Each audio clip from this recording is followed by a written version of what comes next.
Oi meninas, muito feliz de estar fazendo a pergunta aqui para vocês. Eu já ouvi vocês falando que tá cada vez mais difícil trazer as pessoas para ouvirem assuntos complexos. O que vocês acham que os podcasts e o jornalismo em geral pode fazer para combater isso e como atrair as pessoas para o debate de assuntos importantes de maior complexidade? Obrigada. Então agora a gente vai Que discutir a amor. solução do que a Beijo. gente falou. Pergunta de $1 bilhão.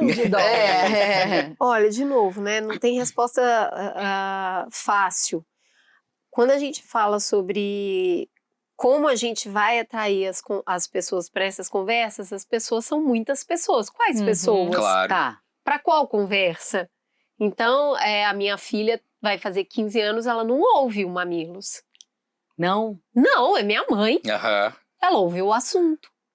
Entendi. Então, qual pessoa para qual conversa, né? Que tipo de profundidade?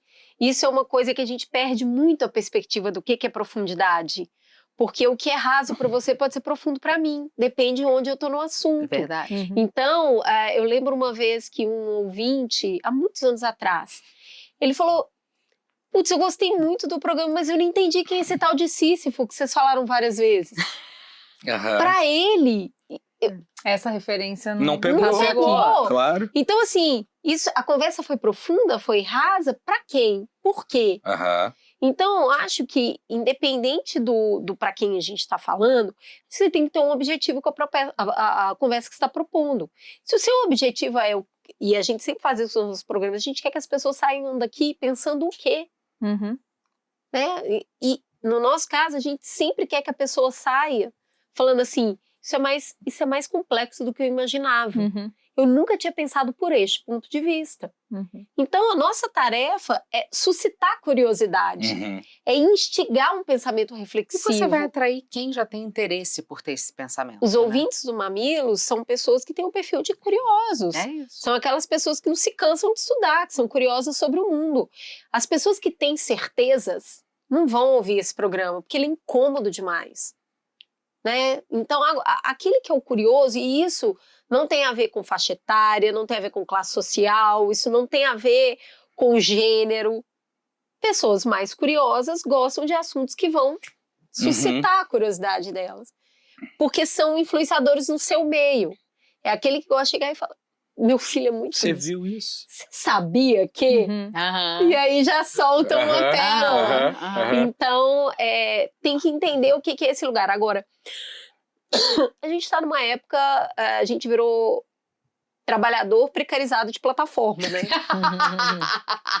Produtor de conteúdo é um nome bonito para Sim. trabalhador precarizado de plataforma. Sim. E o que dita o clique, que é o que faz o conteúdo sobreviver, é a audiência. Uhum. E aí você tem que gritar para ela ouvir.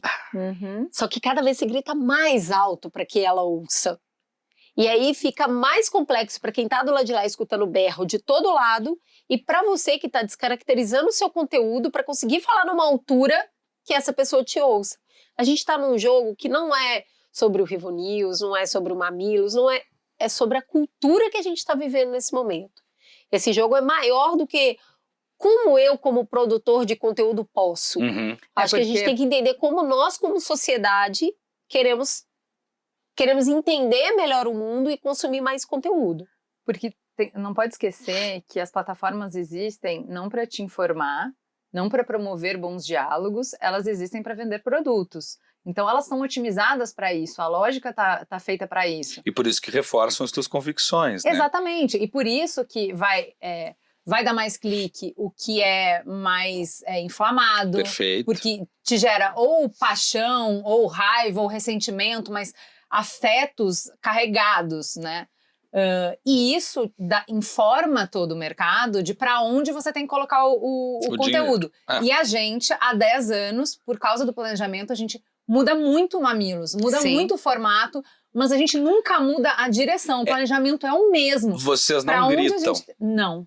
A gente faz jornalismo anti-inflamatório. Sim. O nosso conteúdo não é para te deixar puto no final. Tá tudo errado, esse mundo é horrível. Uhum. Não é para te deixar com a certeza de que tem alguém muito errado nesse planeta. Não é isso que a gente faz. A gente constrói pontes. E a gente sabe que isso tá na contramão. Daí, para responder a pergunta, enfim, que ela faz de como é que você convida as pessoas, eu acho que o que a gente faz, não qual é a resposta para o mercado, que a resposta para o mercado acho que está no que a Cris falou.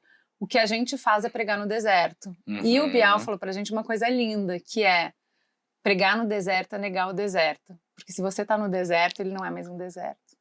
E é isso que a gente faz. Isso, de alguma forma você tá ali difundindo, e eu acho que o nicho da internet permite isso. Sim. Né? Porque diante de tanto conteúdo, você vai criando o nicho. E o nicho não necessariamente precisa ser negativo. Porque mesmo com essa lógica do algoritmo de favorecer quem grita, quem inflama, vocês estão aí há quase 11 anos se mantendo relevantes, com uma audiência consistente, com um negócio de pé. Convictas de uma coisa, do direcionamento de vocês. Eu acho que a ideia é essa. Vocês se mantiveram convictas, não uma convicção de opinião, mas uma convicção de propósito. Isso. E eu acho que aí é que tá o pulo do gato. Quando você não perde a tua linha de pensamento, a tua forma de agir, a tua forma de conduzir uma coisa, entendeu? A convicção tá ali. Esse tipo de convicção não é ruim.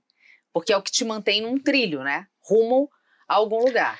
E essa ideia de ouvir o divergente, ela é, como a gente está falando aqui, ela é muito difícil.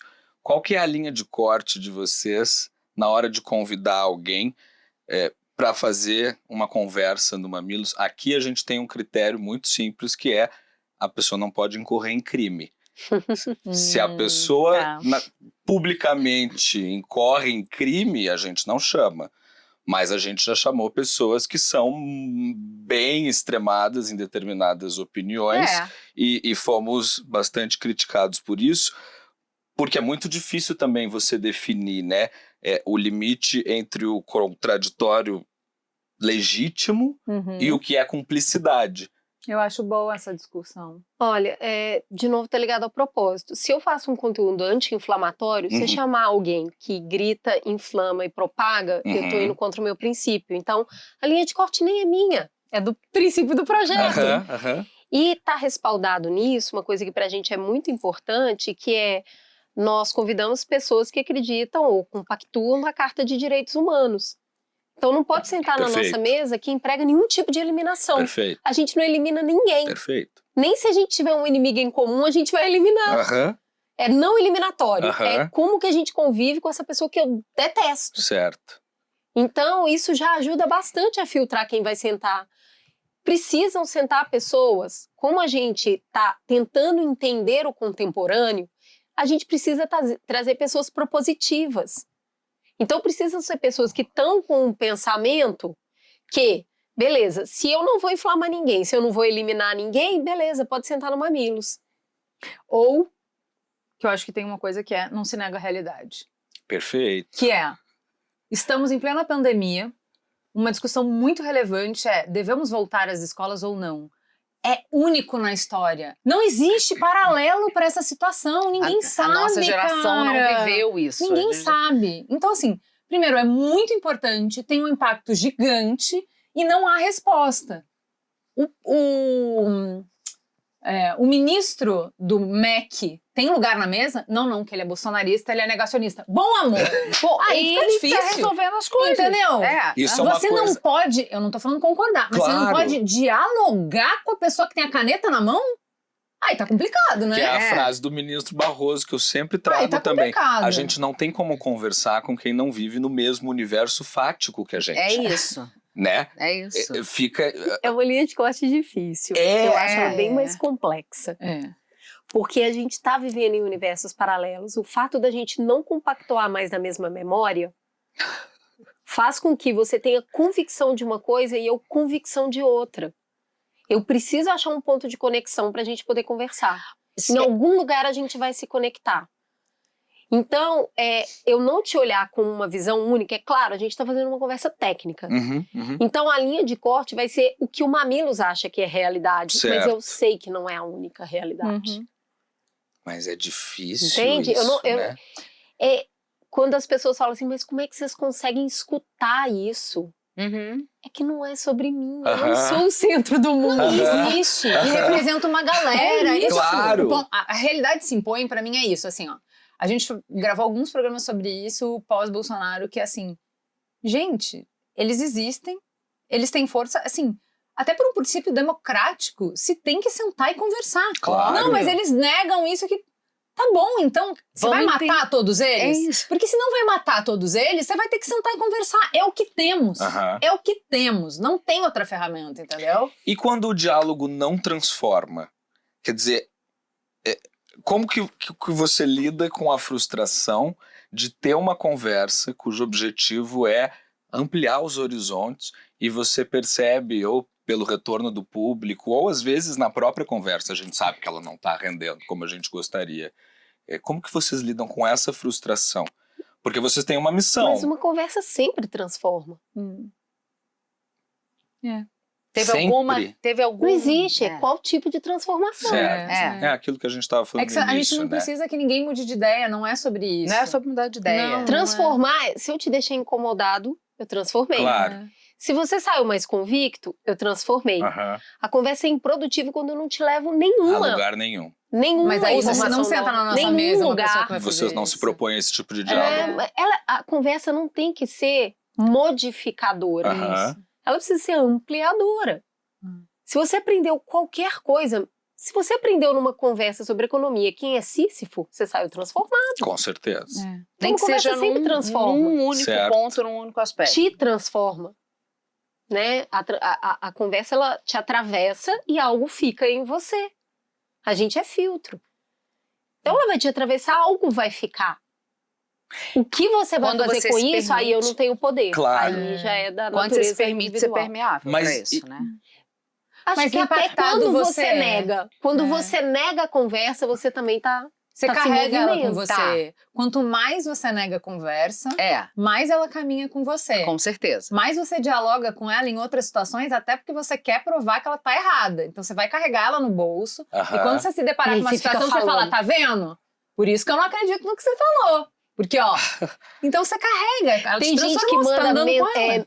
e-mail ao longo de anos. Ele fala, viu, você estava errada. Cara, É óbvio que eu Meu transformei Deus, essa você tava pessoa. aguardando até agora Até isso hoje. na caixinha pra trazer Então, aqui pra mim. as conversas, eu acho que, e a gente tem conversado muito sobre, a gente ainda tá muito preso no divertidamente ali, no básico, né? Aham, No amor, aham. raiva. Tem uma Tristeza. gama maior. Né? A transformação, eu costumo falar, a gente não anda pra frente. A pessoa fala, a gente tá voltando, tudo tá regredindo. Não, a gente anda de lado. Então não é, eu te transformei, nossa, que prepotência, É né? uma pretensão. Eu é. modifiquei aquela pessoa. Não, eu coloquei algo no mundo, o que a pessoa fez com aquilo que eu coloquei no mundo é da natureza do outro. É a